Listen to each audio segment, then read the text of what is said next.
Bismillahirrahmanirrahim. Assalamualaikum warahmatullahi wabarakatuh. Terima kasih telah hadir di channel Adil Diary.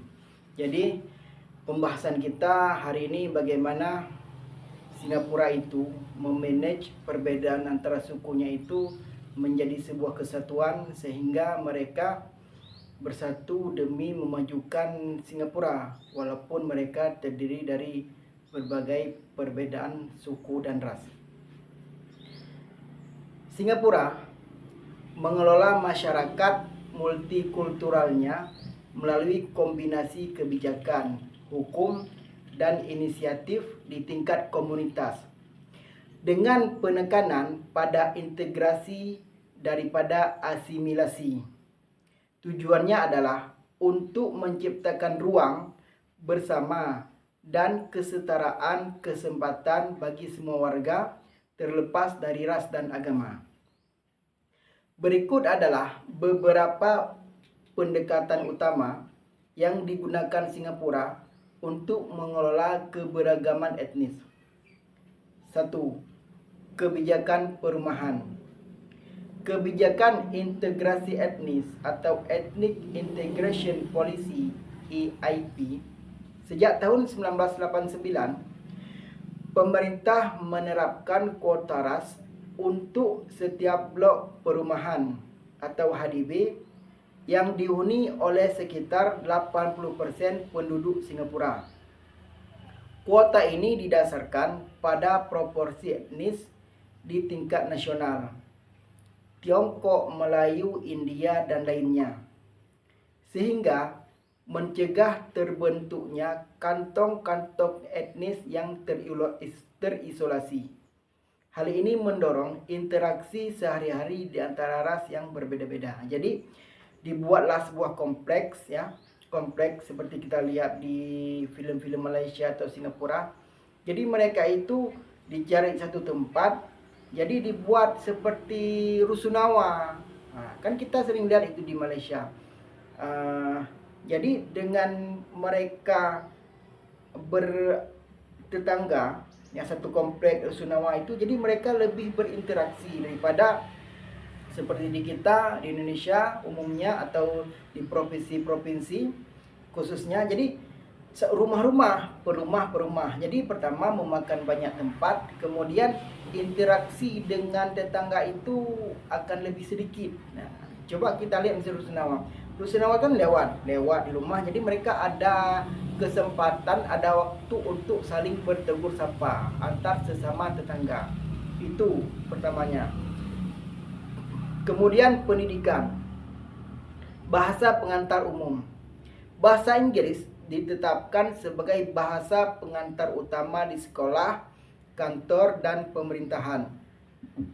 Keputusan ini bertujuan untuk mempersatukan berbagai kelompok linguistik dan juga mempersiapkan warga Singapura untuk ekonomi global. Kedua, pelestarian bahasa ibu. Meskipun bahasa Inggris digunakan sebagai bahasa pengantar, setiap siswa juga diwajibkan untuk mempelajari bahasa ibunya seperti Tionghoa, Melayu, atau Tamil. Hal ini membantu melestarikan warisan budaya setiap kelompok etnis tersebut.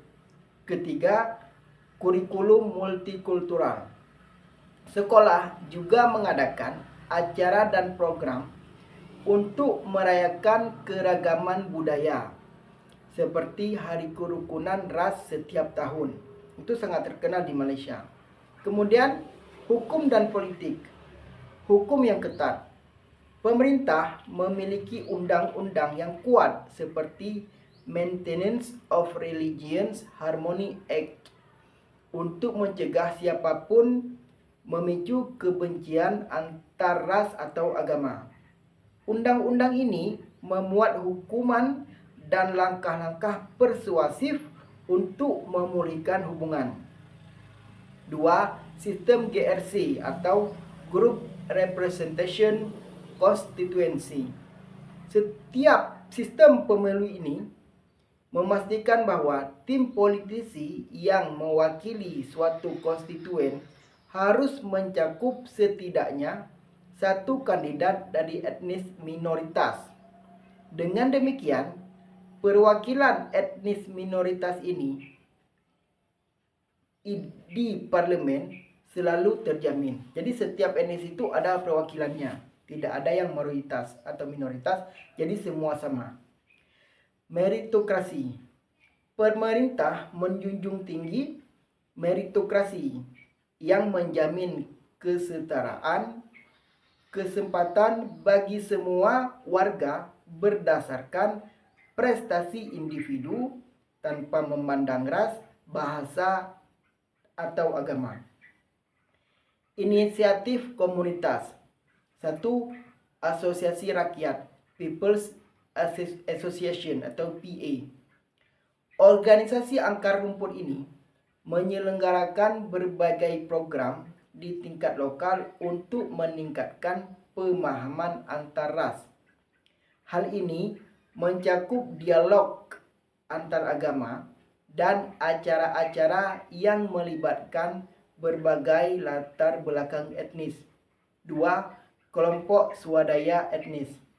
Ada kelompok swadaya seperti Chinese Development Assistance Council, Mendaki Melayu, dan Singapore Indian Development Association atau SINDA yang mengadvokasi kebutuhan kelompok etnis mereka sekaligus menjadi perantara dengan pemerintah. Kritik dan tantangan. Meskipun pendekatan ini secara umum dipandang berhasil dalam menjaga stabilitas, ada beberapa kritik. 1. Pengelolaan dari atas ke bawah. Beberapa kritikus berpendapat bahwa model multikulturalisme Singapura terlalu dikelola oleh negara dan dapat membatasi kebebasan individu. 2. Kategorisasi etnis.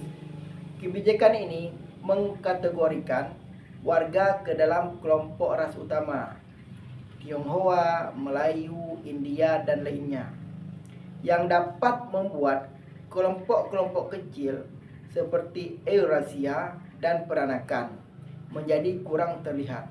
Terakhir, potensi ketegangan. Beberapa pihak berpendapat bahwa penekanan pemerintah yang kuat pada harmoni dapat menciptakan budaya takut dalam tanda kutip konflik, di mana isu-isu rasial sensitif tidak selalu dibahas secara terbuka. Oke, demikian itu adalah bagaimana cara Singapura memanage perbedaan-perbedaan suku itu menjadi sebuah kesatuan demi kemajuan Singapura. Terima kasih, jangan lupa subscribe, like, share, and comment. Assalamualaikum warahmatullahi wabarakatuh.